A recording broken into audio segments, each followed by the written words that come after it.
Di para sahabat itu, kaum muslimin, yang terbayang bagi mereka itu adalah infak, yang terbayang bagi mereka adalah sebuah kebahagiaan, keselamatan di akhirat yang kekal dan abadi di sisi Allah tabaraka wa taala. Semua kita boleh klaim sekarang. Kamu cinta Nabi? Cinta Ustaz. Cinta Nabi? Cinta Ustaz. Termasuk saya. Cinta Nabi? Cinta. Kapan tahunya? Besok di akhirat. Maka apa kata Nabi sallallahu alaihi wasallam? Amalur rajuli biyadihi. Penghasilan yang terbaik adalah pekerjaan yang dilakukan oleh seseorang dengan tangannya sendiri. Wa kullu bai'in mabrur, dan setiap jual beli yang mabrur. Ini aktivitas ini membantu saya di akhirat atau akan menyulitkan saya di akhirat? Kalau seandainya perbuatan itu ternyata akan menyulitkan kita di akhirat kelak, tinggalkan perbuatan itu. Ikut di majelis-majelis ilmu. Semoga selawat dan salam senantiasa pula disampaikan kepada Nabi besar, Nabi junjungan alam, Nabi kita Muhammad sallallahu alaihi wasallam, yang telah menyampaikan amanah risalah Allah Subhanahu wa taala sehingga jelas sejelas-jelasnya, terang seterang-terangnya. Tinggal kita mempelajari, memahami, kemudian mengikuti. Mudah-mudahan dimudahkan oleh Allah Subhanahu wa taala. Kaum muslimin dan muslimat, kembali kita menyambung mengaji bersama Imam An-Nawawi rahimahullah taala. Masih dalam babu al-mujahadah, bab bermujahadah, yaitu bersungguh-sungguh bergiat dalam beribadah dan beramal saleh. Karena memang dunia ini adalah tempat bersungguh-sungguh untuk beramal. Karena ad-dunya darul amal. Dunia ini adalah tempat beramal. Wal akhiratu darul jaza. Akhirat tinggal mengambil upahnya atau balasannya yang Allah janjikan. Mudah-mudahan semua kita dibalas dengan yang sebaik-baiknya. Hadis yang keempat dalam bab ini, qala rahimahullah ar-rabi' an Aisyah radhiyallahu anha أن النبي صلى الله عليه وسلم كان يقوم من الليل حتى تتفطر قدمه فقلت له لما تصنع هذا يا رسول الله وقد غفر الله لك ما تقدم من ذنبك وما تأخر قال أفلا أحب أن أكون عبدا شكورا متفق عليه وهذا لفظ البخاري ونحو في الصحيحين من رواية المغيرة ابن شعبة. Dari Aisyah radhiyallahu taala anha, Aisyah As-Siddiqah bintu Abi Bakar As-Siddiq radhiyallahu taala anha wa an abiha, istri Nabi alaihi salatu wassalam yang Allah berikan karunia ilmu dan kecerdasan. Kemudian istri beliau yang paling muda sehingga dapat mentransfer ilmu Nabi alaihi salatu wassalam, meriwayatkannya dan memahamkannya kepada para sahabat bahkan, dan juga dan lebih-lebih lagi kepada para tabi'in yang datang setelah masa sahabat. Sehingga Aisyah radhiyallahu anha terkenal masuk dari salah satu fuqaha as-sahabah, ahli fikih dan fatwanya para sahabat. Bahkan tidak jarang Ummul Mukminin Aisyah radhiyallahu taala anha mengkritisi sebagian pendapat para sahabat karena beliau memiliki ilmunya. Beliau memiliki ilmunya yang tidak atau belum sampai kepada sahabat yang lain. Misalnya ketika Abdullah bin Umar radhiyallahu taala anhu mengatakan Nabi melihat Rabbnya pada malam Isra dan Mi'raj di Sidratil Muntaha. Maka Aisyah meluruskan ya, karena Abdullah bin Umar memandang atau menafsirkan dari zahir ayat walaqad ma kadzabal fu'alu ma ra'ah, yaitu hati Nabi tidak mendustakan apa yang dia lihat.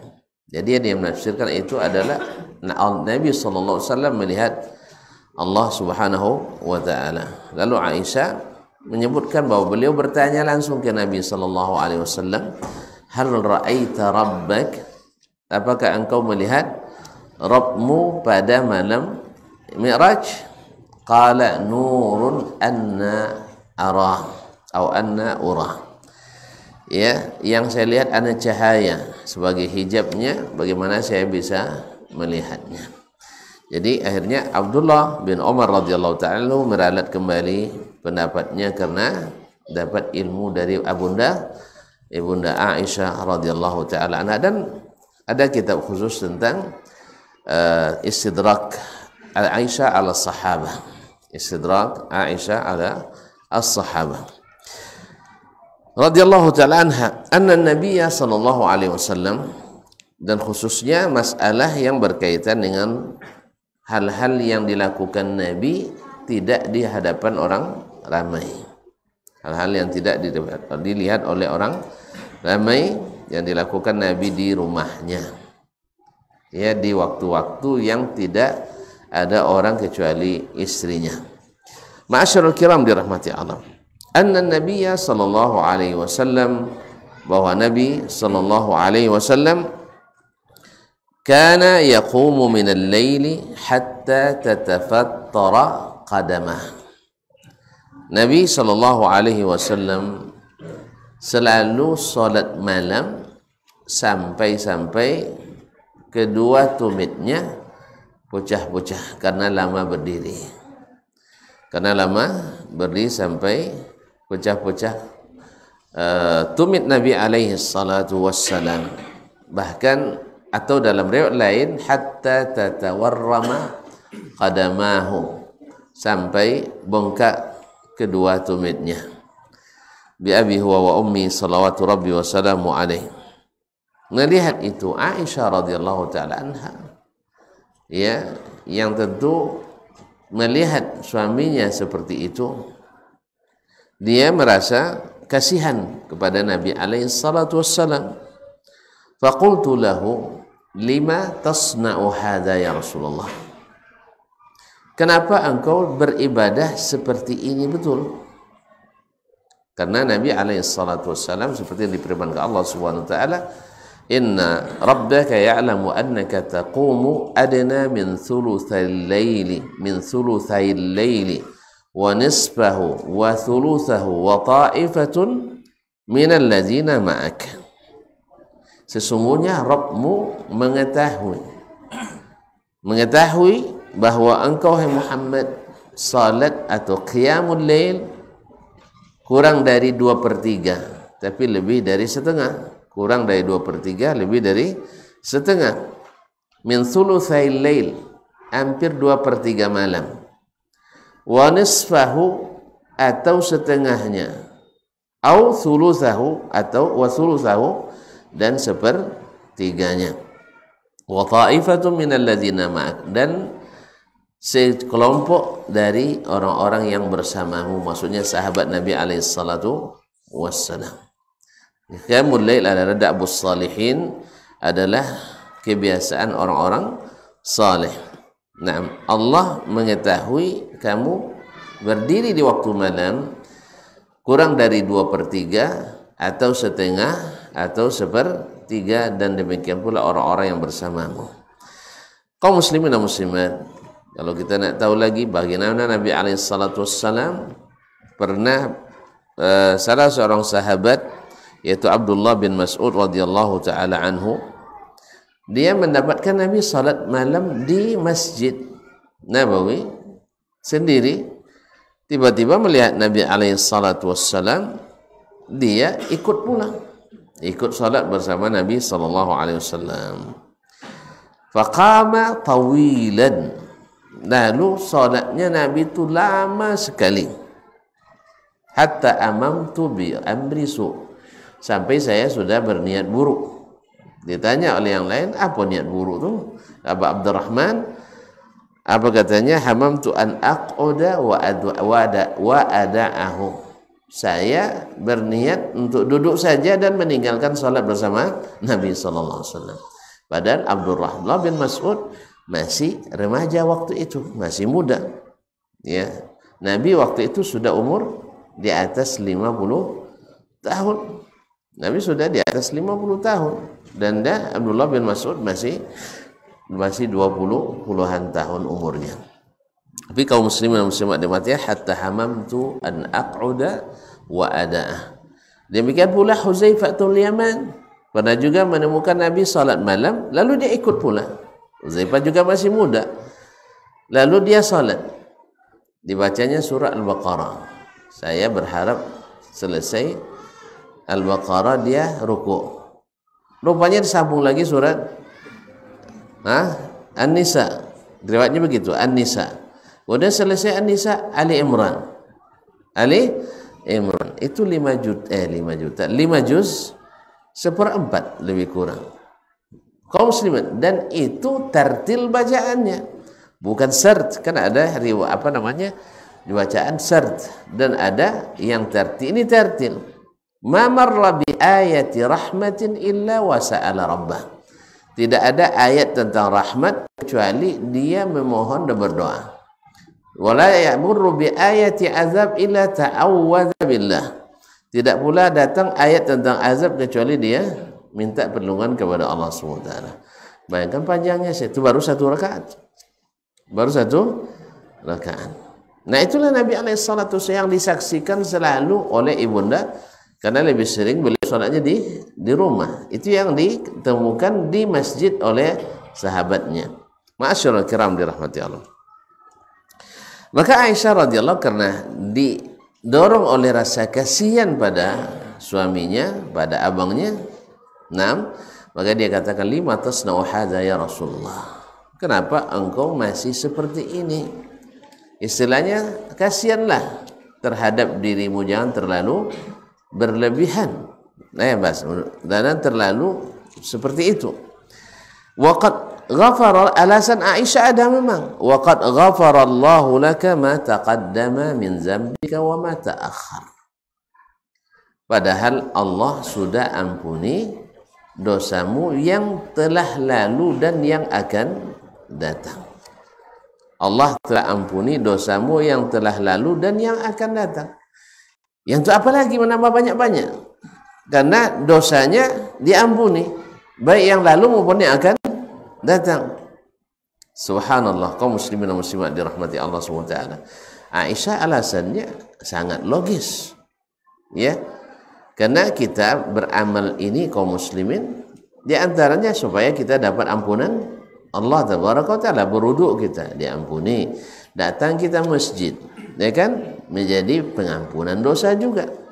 Antara salat 5 waktu ini mengampuni dosa kita di antara kelima itu, selama dijauhi dosa-dosa besar.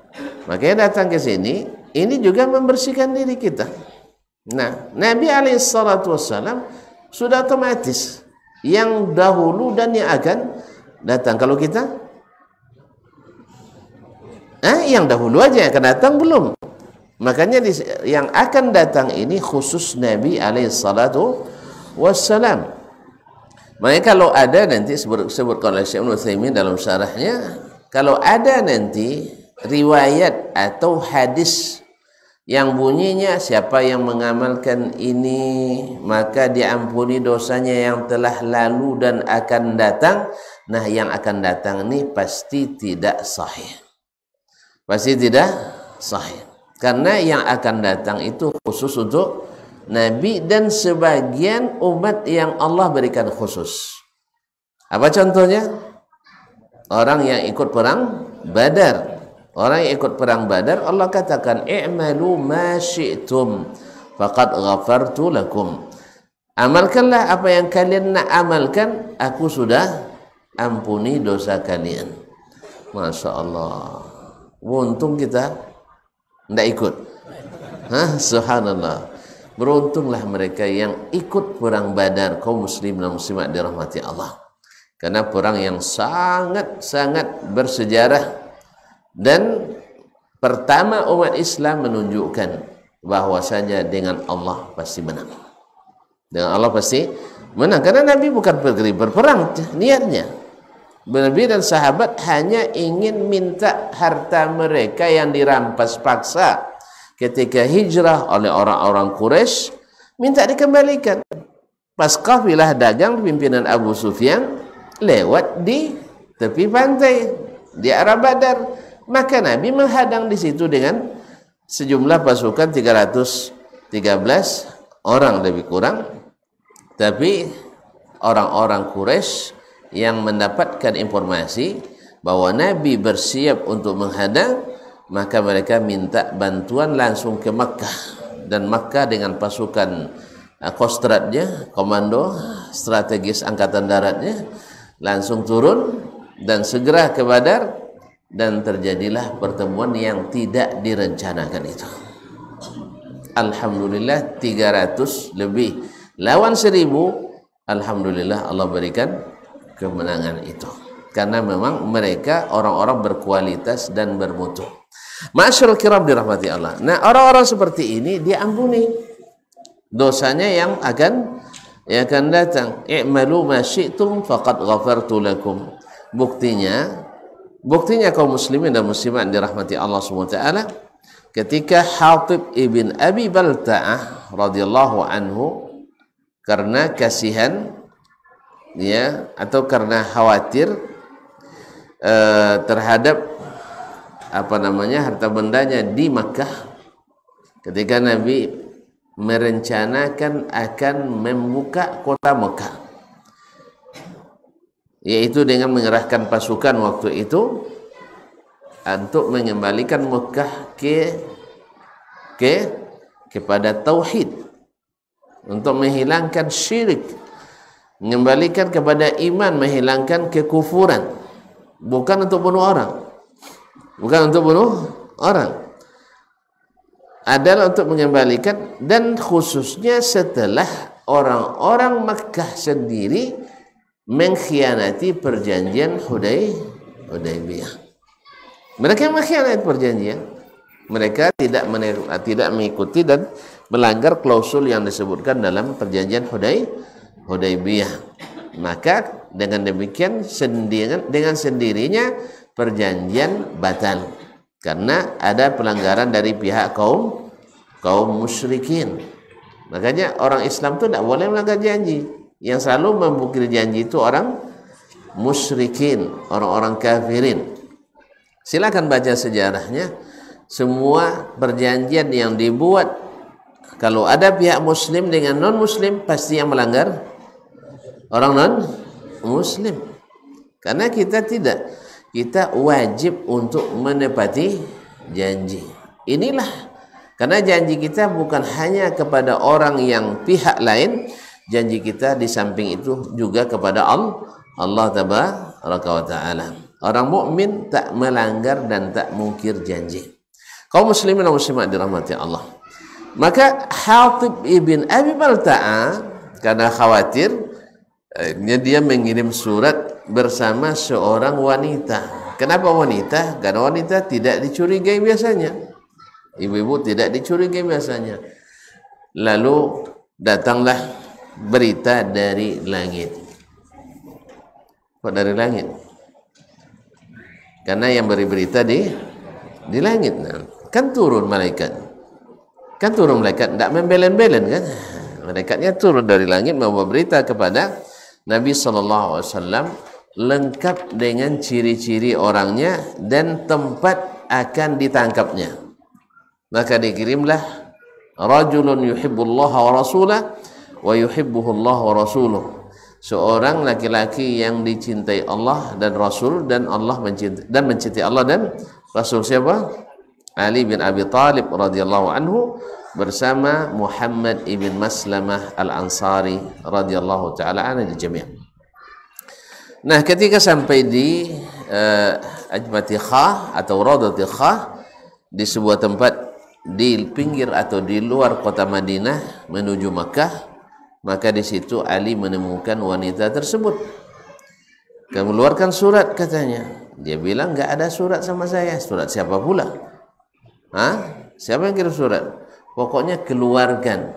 Allah dan Rasul tak akan bohong. Allah dan Rasul tidak akan bohong. Dia bilang tidak ada. Kalau tidak kami telanjangi. Nah, kalau telanjangi itu takut wanita. Akhirnya dia keluarkan surat dari balik bajunya dan diserahkan. Ternyata ada tanda tangan Hatib ibn Abi Balta'a radhiyallahu anhu. Sampai ke Nabi sallallahu alaihi wasallam, dipanggillah Hatib. Diklarifikasi. Dia minta datang, kenapa? Mallazi da'aka ila hadza ya Rasulullah? Ya Hatib, kenapa? Apa yang membuat kamu melakukan ini wahai Hatib? Maka dia jelaskan bahwasanya dia tidak punya orang-orang yang melindungi saudara atau apanya di Madinah, di Makkah.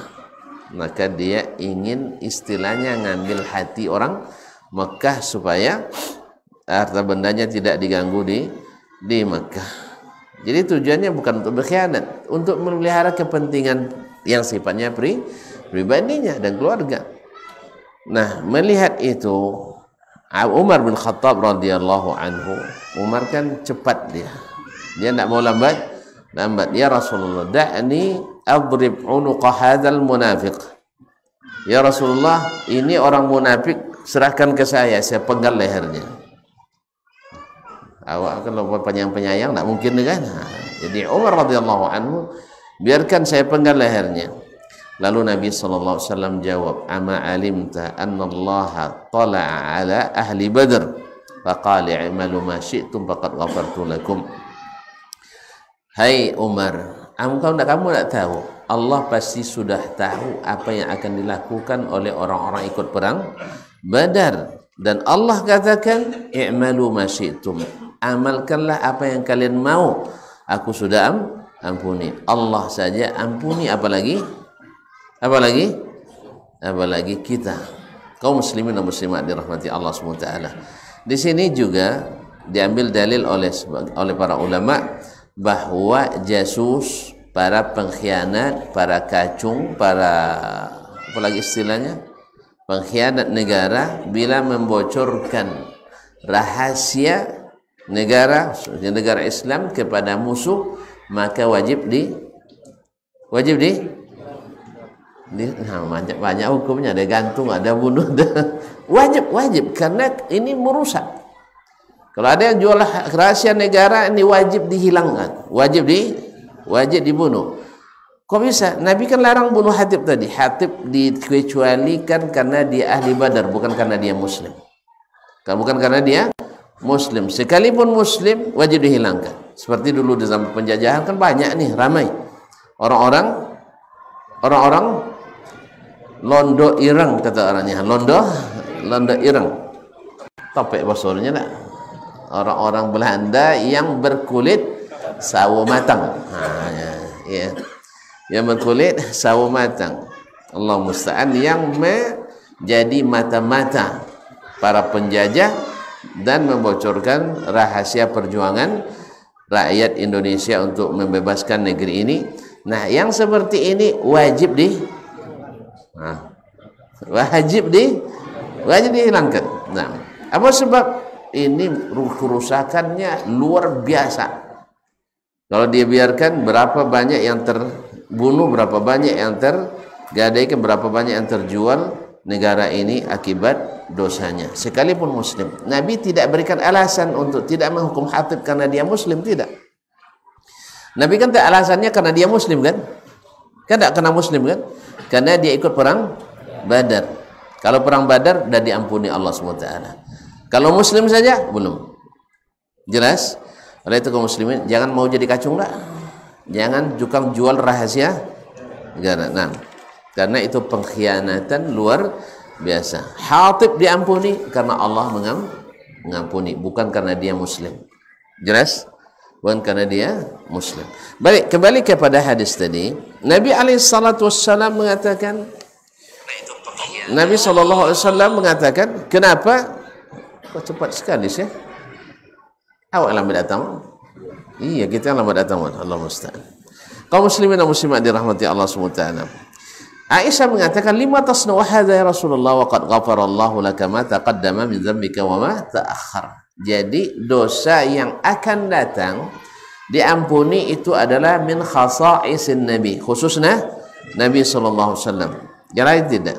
Maka tadi kata Syekh Ibnu Utsaimin rahimahullah taala, kalau ada hadis yang menunjukkan barang siapa mengamalkan amalan ini, amalan itu diampuni dosanya yang telah berlalu dan akan datang, dan akan datangnya pasti dhaif.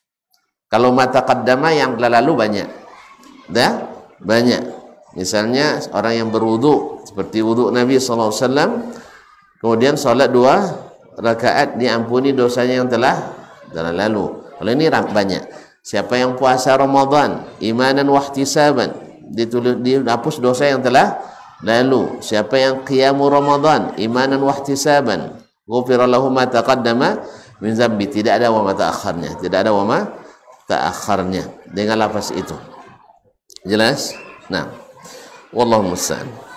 Kaum muslimin dan muslimat, kecuali ibadah khusus lain yang dikecualiin, misalnya puasa Arafah. Inni ahtasibu 'ala Allah ayyukaffira.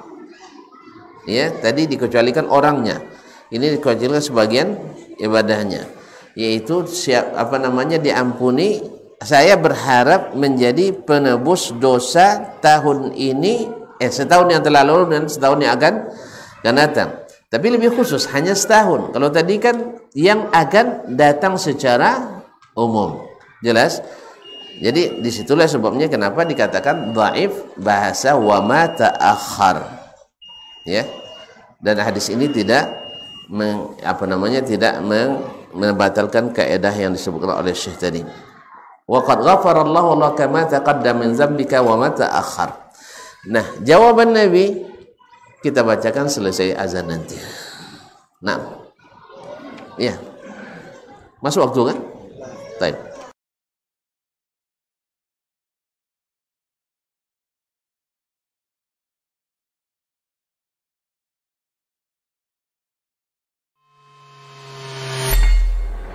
Di para sahabat itu, kaum muslimin, yang terbayang bagi mereka itu adalah infak.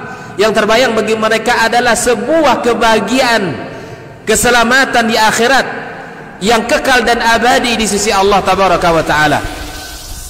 Semua kita boleh klaim sekarang. Kamu cinta Nabi? Cinta Ustaz. Cinta Nabi? Cinta Ustaz. Termasuk saya. Cinta Nabi? Cinta.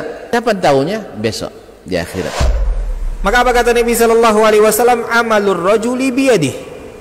Penghasilan yang terbaik adalah pekerjaan yang dilakukan oleh seseorang dengan tangannya sendiri. Wa kullu bai'in mabrur, dan setiap jual beli yang mabrur. Ini aktivitas ini membantu saya di akhirat atau akan menyulitkan saya di akhirat. Kalau seandainya perbuatan itu ternyata akan menyulitkan kita di akhirat kelak, tinggalkan perbuatan itu.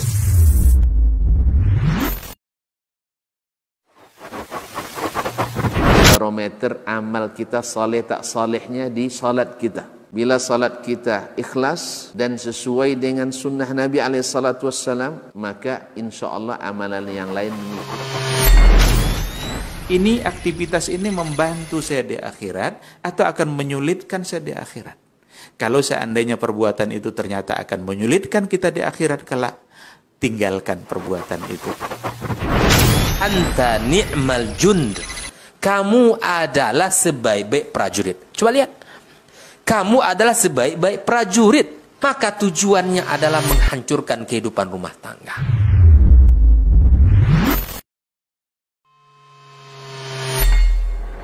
Di para sahabat itu, kaum muslimin, yang terbayang bagi mereka itu adalah infak. Yang terbayang bagi mereka adalah sebuah kebahagiaan, keselamatan di akhirat yang kekal dan abadi di sisi Allah tabaraka wa taala. Semua kita boleh klaim sekarang. Kamu cinta Nabi? Cinta Ustaz. cinta Nabi, cinta Ustaz. Termasuk saya, cinta Nabi, cinta. Kapan tahunya? Besok di akhirat. Maka apa kata Nabi sallallahu alaihi wasallam? Amalur rajuli biyadihi. Penghasilan yang terbaik adalah pekerjaan yang dilakukan oleh seseorang dengan tangannya sendiri. Wa kullu bai'in mabrur. Dan setiap jual beli yang mabrur. Ini aktivitas ini membantu saya di akhirat atau akan menyulitkan saya di akhirat. Kalau seandainya perbuatan itu ternyata akan menyulitkan kita di akhirat kelak, tinggalkan perbuatan itu.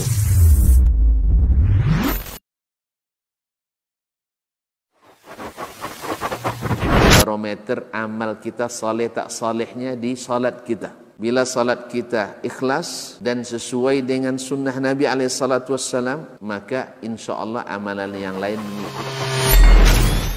Ini aktivitas ini membantu saya di akhirat atau akan menyulitkan saya di akhirat. Kalau seandainya perbuatan itu ternyata akan menyulitkan kita di akhirat kelak, tinggalkan perbuatan itu. Anta ni'mal jund. Kamu adalah sebaik-baik prajurit. Coba lihat.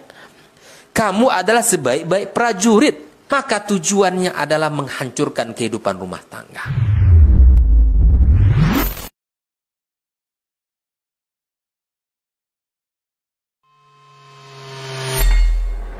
Di para sahabat itu, kaum muslimin, yang terbayang bagi mereka itu adalah infak. Yang terbayang bagi mereka adalah sebuah kebahagiaan, keselamatan di akhirat yang kekal dan abadi di sisi Allah Tabaraka wa Ta'ala.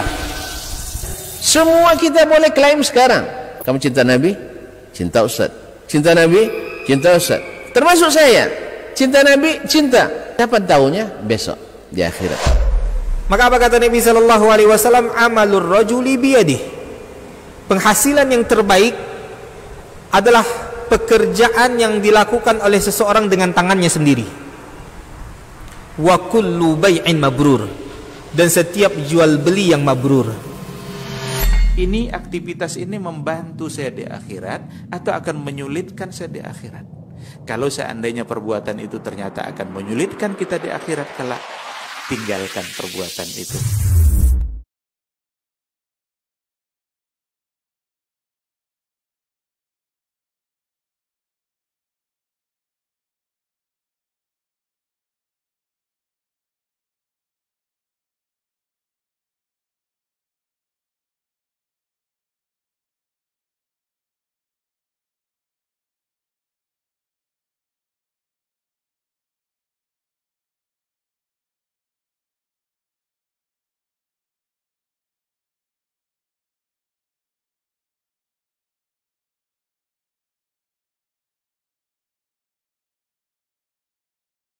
Allah.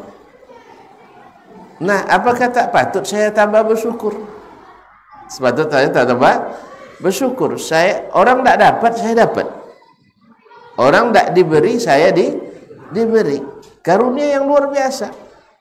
Nah, demikianlah orang-orang saleh, orang-orang bertakwa, kaum muslimin dan muslimat dirahmati Allah, semakin bertambah nikmat, semakin taat.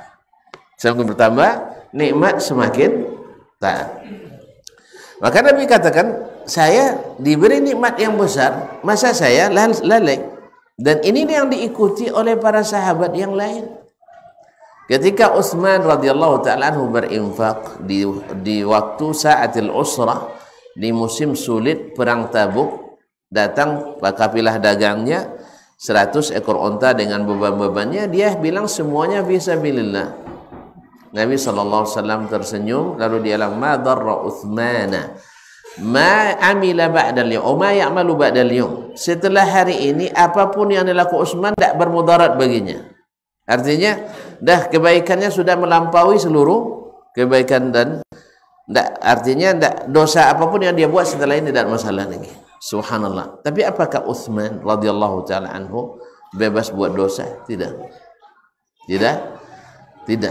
Karena Utsman radhiyallahu ta'ala anhu justru semakin bertambah infaknya, semakin bertambah ibadahnya.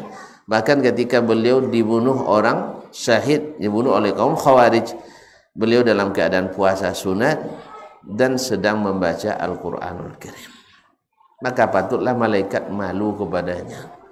Patutlah Rasulullah SAW malu kepadanya. Afala astahi min rajulin atau min rajulin tastahi minhul malaikah. Gimana saya tidak akan malu kepada laki-laki yang dia malaikat saja malu kepadanya. Ma'asyiral kiram dirahmati Allah SWT, di saat para sahabat yang dijamin masuk surga yang 10 itu, yaitu Abu Bakar As-Siddiq, Umar bin Khattab, Utsman bin Affan, Ali bin Abi Talib, Sa'ad bin Abi Waqqas, Abu Ubaidah bin Jarrah, Talha bin Ubaidillah, Abdurrahman ibn Auf, Sa'id ibn Zaid ibn al-As, dan Zubair bin al-Awwam. Mereka setelah mendapat predikat al-asharatul mubasysyaruna bil jannah, selesai mereka, dah jamin masuk, ya santai aja lah, ya santai masuk masuk ruang VIP lah, santai-santai, tak banyak lagi yang diurus. Enggak, mereka justru semakin bersemangat mengejar surga itu dengan berjihad fisabilillah, berinfak fisabilillah, berdakwah ilallah, berbuat kebaikan karena Allah, dan salat berbuat taat apapun jenisnya karena Allah tabaraka wa taala. Karena memang itulah ciri khasnya orang-orang bersyukur. Jadi bersyukur ini berdasarkan hadis ini kaum muslimin, bahwa syukur yang sesungguhnya itu adalah dengan berbuat taat. Memang kita katakan kita bersyukur kepada Allah, ya, kita memuji Allah karena diberikan nikmat, alhamdulillah, itu ucapan. Tapi yang lebih menjadi bukti itu adalah amalan kita. Ya, mungkin orang, masya Allah, alhamdulillah, menjelang tahun baru ini rezeki saya naik, sawit banyak hasilnya, aman tuh besok pas malam tahun baru. Saya kalau bakar ayam jadi jelah nanti.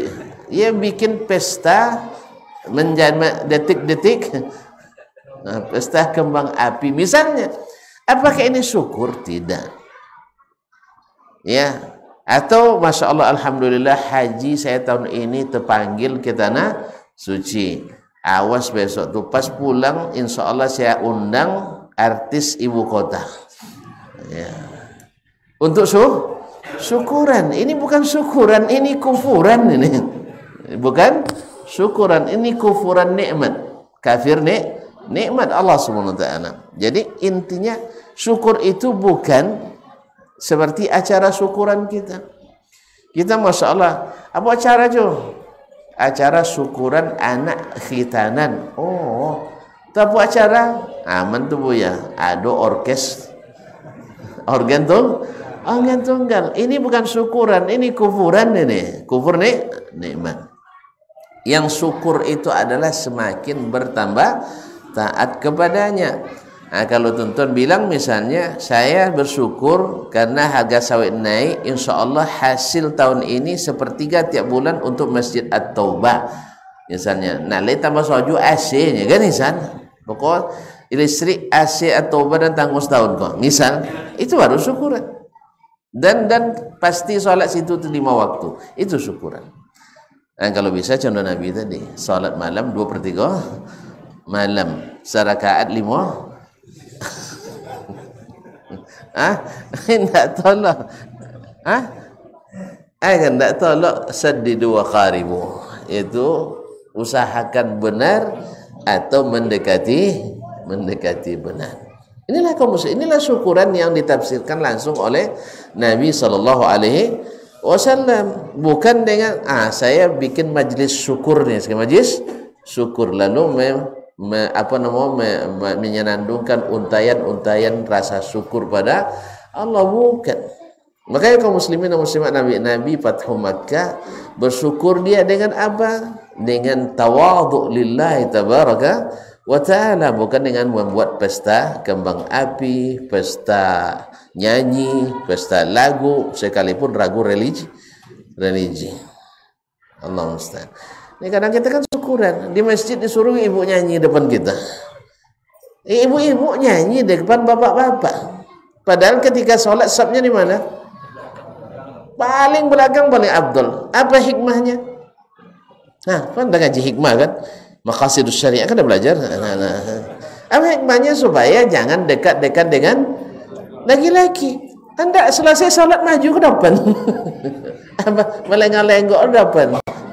Bila Isra. Mana orang kan ingat Israel waktu itu? Nengok ibu nyanyi tak akan bila Israel, tak ingat sama dia. Bila lah kan mati lagi kan.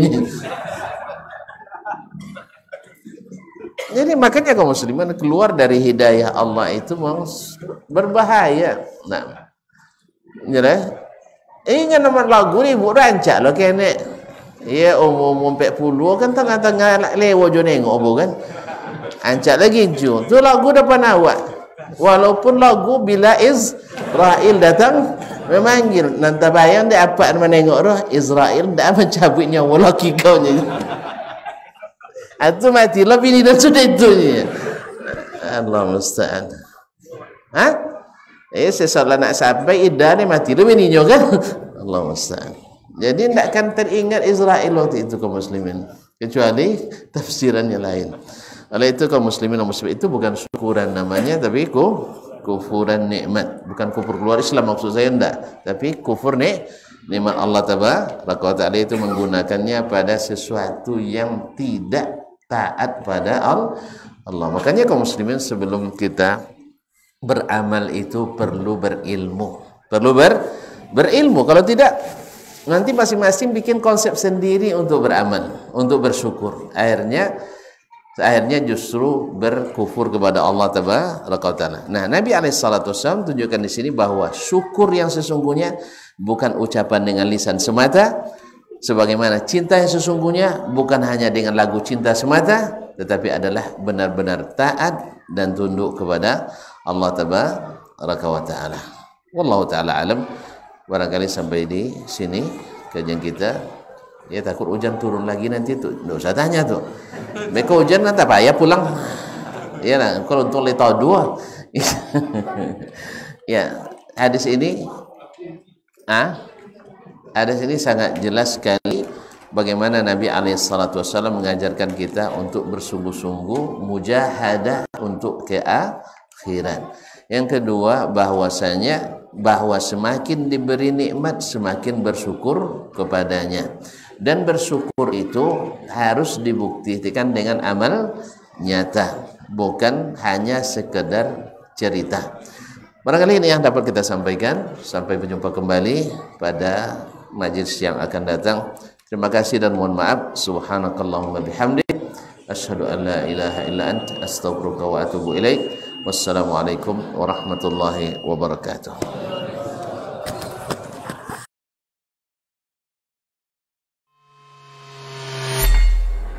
Di para sahabat itu kaum muslimin, yang terbayang bagi mereka itu adalah infak, yang terbayang bagi mereka adalah sebuah kebahagiaan, keselamatan di akhirat yang kekal dan abadi di sisi Allah tabaraka wa taala. Semua kita boleh klaim sekarang. Kamu cinta Nabi? Cinta Ustaz. Cinta Nabi? Cinta Ustaz. Termasuk saya. Cinta Nabi? Cinta. Kapan tahunya? Besok di akhirat. Maka apa kata Nabi sallallahu alaihi wasallam? Amalur rajuli biyadih. Penghasilan yang terbaik adalah pekerjaan yang dilakukan oleh seseorang dengan tangannya sendiri. Wa kullu bai'in mabrur. Dan setiap jual beli yang mabrur. Ini aktivitas ini membantu saya di akhirat atau akan menyulitkan saya di akhirat. Kalau seandainya perbuatan itu ternyata akan menyulitkan kita di akhirat kelak, tinggalkan perbuatan itu.